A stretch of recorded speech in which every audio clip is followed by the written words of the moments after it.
ঘুরে গাইস। চলো চলো আজকে আমরা পুরো ভারত দর্শন করে নেব। Love you too. Hello guys, good morning, welcome to my new blog. आज हम जा रहे हैं दिल्ली और चलो फिर वहाँ पे मिलते हैं। चलो फिर वहाँ पे मिलते हैं। कौन सी जगह हम लोग जा रही है ना? हाँ, वहीं पे जाके हम लोगों को सब शेयर जाना है करेंगे। बहुत सारा जगह, लेकिन पता नहीं कहाँ। হ্যালো এভরিওয়ান, আজ আমরা যাচ্ছি ভারত দর্শন করতে। বাট একদিনে কি গোটা ভারতবর্ষ দর্শন করা যায়? তো চলো দেখতে থাকো। আজ আমি তোমাদের গোটা ভারতবর্ষ একদিনে দর্শন করাতে চলেছি। তো আজ আমরা সকাল সকাল রেডি হয়ে মাসির বাড়ি থেকে বেরিয়ে পড়েছি দিল্লি ঘোরার উদ্দেশ্যে। বাট দিল্লির আমাদের কোথায় কোথায় আজকে ঘোরা হবে সেটা কিন্তু আমাদের এখনো ঠিক করা হয়নি, কারণ এর আগের দুবার এসে আমরা দিল্লির মোটামুটি সব জায়গাগুলোই ঘুরে নিয়েছি। আর আজকে আমাদের বৌদি বলল এখানে নাকি ভারত দর্শন নামে একটি পার্ক রয়েছে, যেই পার্কটি আমাদের এখনো যাওয়া হয়নি। আর সেখানে গেলে নাকি আমরা পুরো ভারতবর্ষের সব কিছু দেখতে পাবো। তাই ভাবলাম সবার ফার্স্ট এখানেই যাওয়া যাক। আর 200 টাকার করে মেট্রোর কার্ড বানিয়ে চলে এলাম আমরা। গাইস, আমরা ফাইনালি নেমে পড়েছি মেট্রো স্টেশন থেকে। এখন বাজে 12টা। পাঞ্জাবি বাগ মেট্রো স্টেশনে আমরা নেমে পড়েছি। এখন আমরা এখানে টোটোতে করে যাচ্ছি ভারত দর্শন পার্ক। চলো গিয়ে তোমাদের সাথে দেখা হচ্ছে। তো দেখো আমরা এদিকে চলেই এলাম পার্কের সামনে। আর এখন আমাদের ভিতরে যাওয়ার পালা। আর প্রথমেই আমাদের টিকিট কাটতে হবে। বাট আমাদের জানা ছিল না যে টিকিটের মূল্য কত করে। তো এখানে বড়দের জন্য টিকিট ছিল 150 টাকা করে আর ছোটদের জন্য 75 টাকা করে।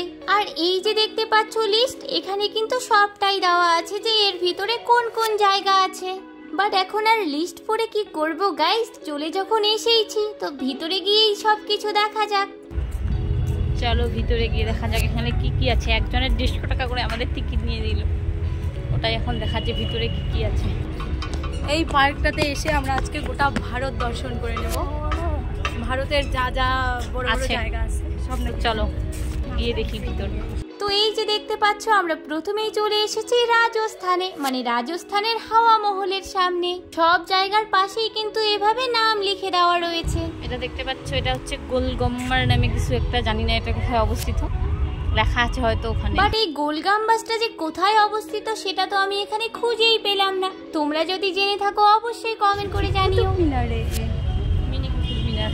হ্যাঁ, বাট এটাও অনেকটাই বড়। চলো একটু দূর থেকে দেখিয়ে দিই। আর এই যে দেখতে পাচ্ছ তোমরা কুতুব মিনার, যেটা কিনা দিল্লিতেই অবস্থিত। আর এর আগে এসে আমরা কিন্তু কুতুব মিনারে গিয়ে দেখেও এসেছি। আর এদিকে ছিল এই যে নালন্দা বিশ্ববিদ্যালয়। আর বিশ্ববিদ্যালয় এসেছি বলে কথা, সেলফি তো তুলতেই হবে। Love you two. আর এদিকে দেখো বিশ্ববিদ্যালয়ে এসে প্রপোজালও পেয়ে গেলাম।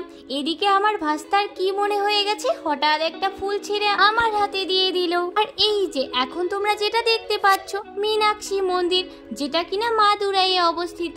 আর অনেক ছোটবেলায় আমরা দু বোনে বাবা মায়ের সাথে গিয়ে এটা দেখে এসেছি। আর এরপর আমরা খুব সুন্দর একটা জায়গা পেয়ে গেছি রিলস বানানোর মতো। বাট আমাদের রিলস বানানো মানে ওই হেঁটে হেঁটে যাওয়া আর হেঁটে হেঁটে আসাই, আর কিছু তো আমাদের দ্বারা হয় না। তাই প্রথমে দিদি আমার কয়েকটা রিলস বানিয়ে দিল, আর তারপর আমি ওর কয়েকটা রিলস বানিয়ে দিলাম। এই যে এটা বদ্রীনাথ মন্দির বানিয়েছে এখানে। কালারগুলোর জন্য এখানে কিছু বোঝা যাচ্ছে না যেটা বদ্রীনাথ মন্দির। এখানে আমি তো প্রথমে এটাই ভেবেছি যে এখানের দর্শনীয় সব জায়গাগুলো একই কালারের কেন বানানো হয়েছে, সবগুলোই ওই একই কালার, লোহার মতো দেখতে। বাট পরে আমি জানতে পারলাম আসল ব্যাপারটা কি। বাট সেটা আমি তোমাদেরকে পরে বলছি। আমরা যেমন এভাবেই সবগুলো দর্শন করে নিলাম, চলো তোমাদেরকেও আগে সবগুলো এভাবেই দর্শন করিয়ে নিয়ে আসি। এখানে জগন্নাথ পুরী থেকে শুরু করে কেদারনাথ, বদ্রীনাথ সব জায়গারই থিম বানানো রয়েছে। বাট পাশের ওই লেখা পোস্টারগুলো না থাকলে তো আমি বুঝতেই পারতাম না যে কোনটা কোন জায়গা। শুধুমাত্র যেই জায়গাগুলো গিয়েছিলাম আমি আগে, সেই জায়গাগুলোই দেখে শুধু চেনা যাচ্ছে যে এইটা এই জায়গা। আর এদিকে দেখো এরপর আমরা চলে এসেছি মহাবাদ প্যালেস।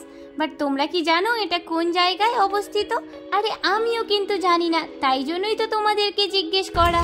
এত রোদের মধ্যে কে ঘুরে গাইস, আমরা এত রোদে একটুকু ঘুরতে হাঁপিয়ে গেলাম। এখন তো সারাদিন বাকি আছে। এত গরমে এই ভর দুপুরে ঘুরতে ঘুরতে তো আমাদের অবস্থা খারাপই হয়ে গেছে। আর তোমরা একটা জিনিস কি লক্ষ্য করেছো যে এই পার্কটা এত ফাঁকা কেন? একদমই লোকজন দেখতে পাওয়া যাচ্ছে না। আর দেখতে পাবেই বা কি করে? এই ভর দুপুর বেলায় এত রোদে কেউ ঘুরতে বেরোয় নাকি পাগলের মতো? বাট আমরা বেরিয়েছি গাইস, তাও আবার সাথে একটা বাচ্চাকে নিয়ে। আর এদিকে আমাদের এইটুকুর ঘুরতে ঘুরতে জল পিপাসা খিদে সব কিছু পেয়ে গেছে, তাই ওর জন্য কিছু খাবার অর্ডার করে আমরা সবাই একটু বসেছিলাম আর কি। আর এই যে এদিকে ওর খাবারও চলে এসেছে, আর খাবার পেয়ে কতটা খুশি দেখো একবার। আর এদিকে বৌদি আর আমি বসে বসে একটু রিলস বানাচ্ছিলাম আর কি। আর সেটা নিয়েই আমাদের আলোচনা চলছে যে কোনটার পর কোনটা রিলস বানানো যায়। আর দিদি এদিকে কিছু বক্তব্য দিচ্ছিল আর কি, বাট ব্যাকগ্রাউন্ড মিউজিক আসার কারণে সেগুলো আর দিতে পারলাম না, কারণ দিদির ওই ভয়েস গুলো তোমাদেরকে শোনাতে গেলে ওদিকে আমাদের কপিরাইট চলে আসতে পারে না।